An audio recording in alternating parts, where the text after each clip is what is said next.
if your skin is more dry than usual, and despite many attempts, it kind of doesn't want to get more moist, you have to start thinking of adrenal fatigue. This is Dr. Lam, founder of drlam.com. What happens in an adrenal fatigue, especially in advanced stages, is that the body slows down. And metabolically, when the body slows down, the thyroid function will slow down also. Now, thyroid is responsible for the metabolic rate of the body. So when the thyroid goes down in function, even though the laboratory may be normal, then you can have dry skin, low body temperature.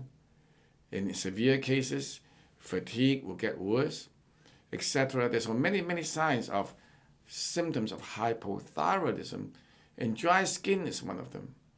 So because everybody is a little different, not everybody with low thyroid function has dry skin, but many people have dry skin and also have adrenal fatigue.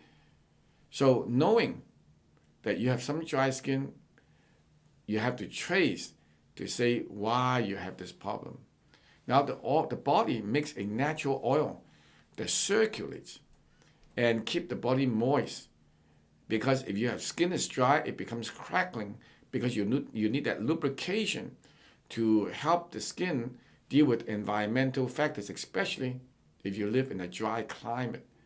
But if you live in a moist climate or a normal climate, your skin should recycle and keep moist all the time.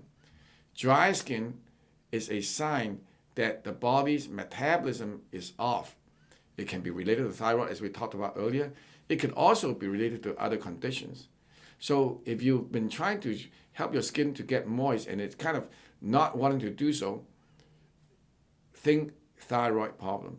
Get your thyroid checked out. If it's normal, then you have to start thinking about adrenals. Because if the adrenals are weak and you're under stress, then the thyroid symptoms, not necessarily thyroid problems, thyroid symptoms such as dry skin can arise. It's a subtle sign. Most people don't think about it, you see. And most people, even they think about it, they may have dry skin all their life, so they don't pay attention to the real ramification, you see. So when you combine the dry skin, you combine the low body temperature, you combine, for example, your menstrual irregularities, you combine other symptoms. They may be on their own subtle.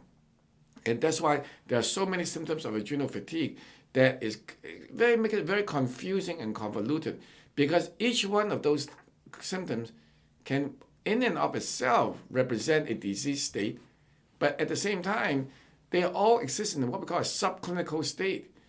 And most people think of, oh, I have dry skin, so it's not a big deal. But is it? These are the questions you have to ask. So we're not saying today, and I'm not saying that dry skin is equal to adrenal fatigue, so don't get me wrong.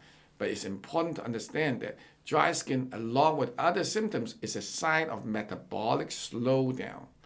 And metabolic slowdown is the consequence of adrenal fatigue in its advanced stages. So do pay attention, put all the pieces together, and I think you have a better understanding of each of the symptoms, especially dry skin, which is subtle, not very obvious, but it does have clinical significance. I hope you've enjoyed this video. For more information on this topic, head over to drlam.com, where I have written over 1,000 articles to help educate people. You can also call me at 626-571-1234 for more information on adrenal fatigue and how to navigate it. Finally, if you enjoyed this video, please subscribe to my YouTube channel. Thanks for watching.